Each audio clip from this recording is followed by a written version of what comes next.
नमस्कार दोस्तों, मेरा नाम दयानंद कुमार है और आप लोगों को फिर से एक नई वीडियो में स्वागत है। तो आज की वीडियो में बात करेंगे कि पश्चिम बंगाल में हिंसा क्यों भड़क गई।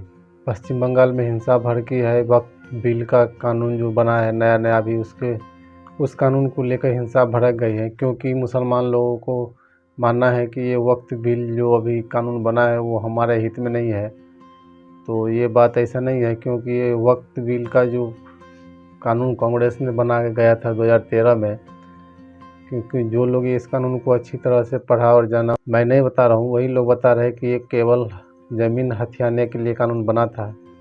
मुस्लिम के केवल नाम दिया गया था कि ये मुसलमानों के हक में बनाया जा रहा है, ऐसा कुछ भी नहीं है।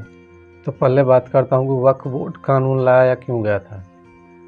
वक्फ बोर्ड कानून इसलिए लाया गया था, ये इंदिरा गांधी के समय में लाया गया था और इसलिए लाया गया था कि जो देश में अल्पसंख्यक मुसलमान है, जो गरीब तबके से आते हैं, जिसके पास कुछ नहीं है, उसको रहने के लिए ये ज़मीन दिया जाएगा, उसको जीवन चलाने के लिए ज़मीन का यूज किया जाएगा, जिसमें मदरसे, हॉस्पिटल, मस्जिद, ऐसे जो मुसलमान का हक में होता है ये सब के लिए यूज करना था। तो ऐसा तो हुआ नहीं, क्योंकि ये लोग कभी कभी नहीं चाहते थे कि मुसलमान आगे बढ़े, और ये कानून भी लाया गया था कांग्रेस वालों की तरफ से, और कांग्रेस वाले और मुसलमान को तो पुराना नाता है और उसी के लिए कानून बनाया था कांग्रेस वालों ने। लेकिन कांग्रेस वालों ने दिया क्या मुसलमान को? केवल टोपी। क्योंकि देखा जाए तो भारत में ज़्यादातर मुसलमानों में टोपी का प्रथा चला आ रहा है, क्योंकि उस हिसाब से दूसरे देश में तो इतना टोपी नहीं देखने को मिलता है, इस हिसाब से भारत देश में मुसलमान टोपी लगा रहे हैं।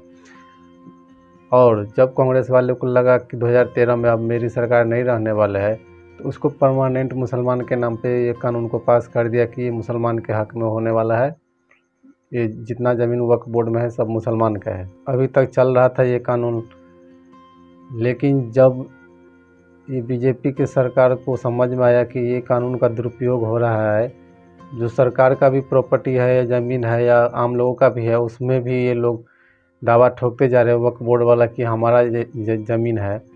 तब बीजेपी वाले ने समझ गया कि ये लोग वक्फ बोर्ड के नाम पे यहाँ पे लूट मचा रहा है और ये गलत इस्तेमाल करने जा रहा है प्रॉपर्टी। तब जाके बीजेपी वाले ने सोचा कि इस बिल में कोई ना कोई कानून नया डालना होगा, नहीं तो ये लोग वक्फ बोर्ड के नाम पे लूट मचाएगा हिंदुस्तान में।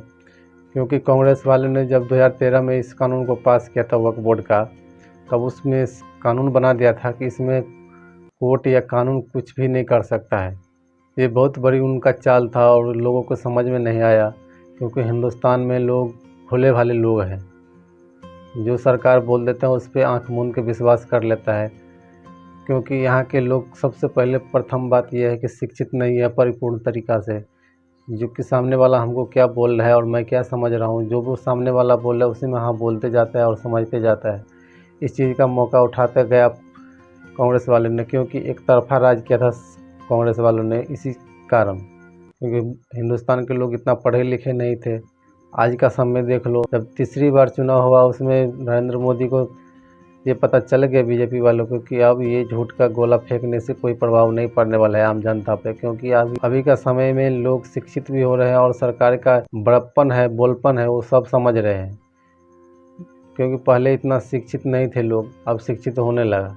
और ये जो अभी पश्चिम बंगाल में हिंसा हुआ है, इसी कानून को लेकर हुआ है कि इसमें बीजेपी वाले ने बदलाव नहीं किया है, केवल एक ही बदलाव किया है कि इस कानून में जो वक्फ बोर्ड किसी के ऊपर प्रॉपर्टी के ऊपर दावा ठोक देता है कि ये हमारा है, बस उसमें पहले था कि आप वक्फ बोर्ड से कोई भी सवाल नहीं कर सकते थे ये कोर्ट में या कानून के माध्यम से, लेकिन बीजेपी वाले ने अब इस पर उसी चीज़ सिस्टम में ला के कानून बना दिया है कि आप वक्फ बोर्ड जहाँ पे आपको या किसी सरकारी प्रॉपर्टी पे दावा ठोकेगा तो आप जाके आसानी से कोर्ट में इसके ऊपर कंप्लेंट फाइल कर सकते हैं।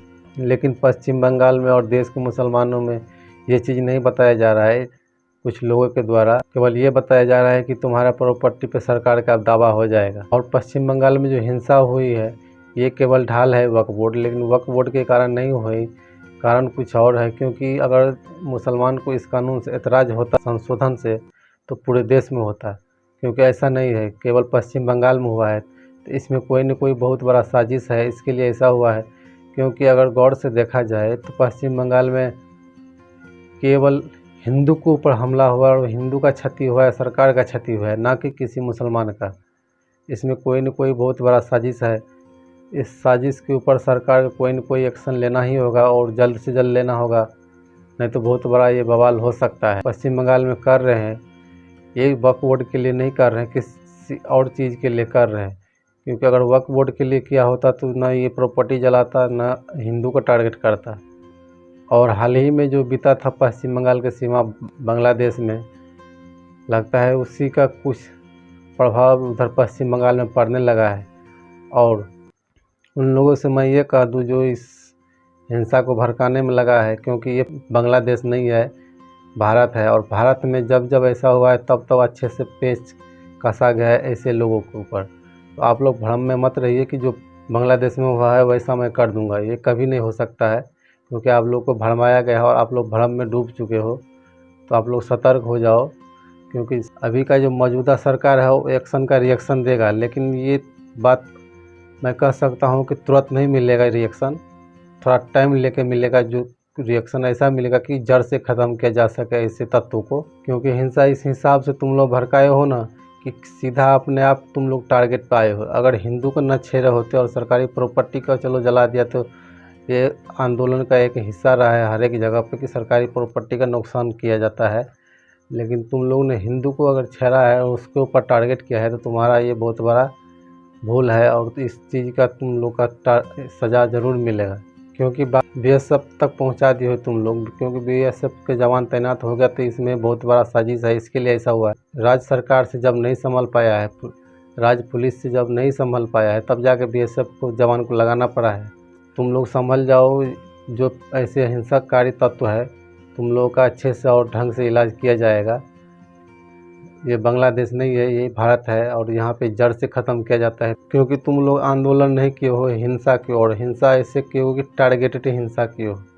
अगर तुम लोग का कानून के खिलाफ प्रदर्शन था या हिंसा था तो कानून के दायरे में रह के करता तो तुम्हारा सुना भी जाता, लेकिन तुम लोगों ने ऐसा नहीं किया, तुम हिंदू के ऊपर टारगेट किया है। इसलिए बोल रहा हूँ कि तुम लोगों को सज़ा होगा, ज़रूर होगा और जड़ से ख़त्म किया जाएगा तुम लोगों को। और देश के मुसलमानों से सवाल जब पूछता है कोई कि आप लोग हिंदू भाई के साथ कैसा व्यवहार रखते हो और किस नज़रिए से देखते हो, तो क्या बोलते हैं वो लोग, हम और हिंदू भाई भाईचारा की तरह एक भाईचारा से रहते हैं, भाई भाई की तरह एक मिल के रहते हैं, एक रहते हैं। क्यों भाई, आज कहाँ गए तुम्हारा भाईचारा? पश्चिम बंगाल में हिंदू का घर जलाया जा रहा है, घर से बेघर कर दिया जा रहा है, भगाया जा रहा है, वहाँ पे मारा जा रहा है। आज तुम्हारा कौन है, वो दुश्मन बन गया? आज कहाँ गया तुम्हारा भाईचारा? इस पे कैसे तुम लोग पे विश्वास किया जाएगा कि तुम मिल के रहते हो, भाईचारा बना के रहते हो? अभी तक सब चुपचाप देख रहे हो कि जो हो रहा है अच्छा हो रहा है, लेकिन कोई कुछ बोल नहीं रहे हो। तुम लोगों को विश्वास करना सबसे बड़ी भूल हो जाती।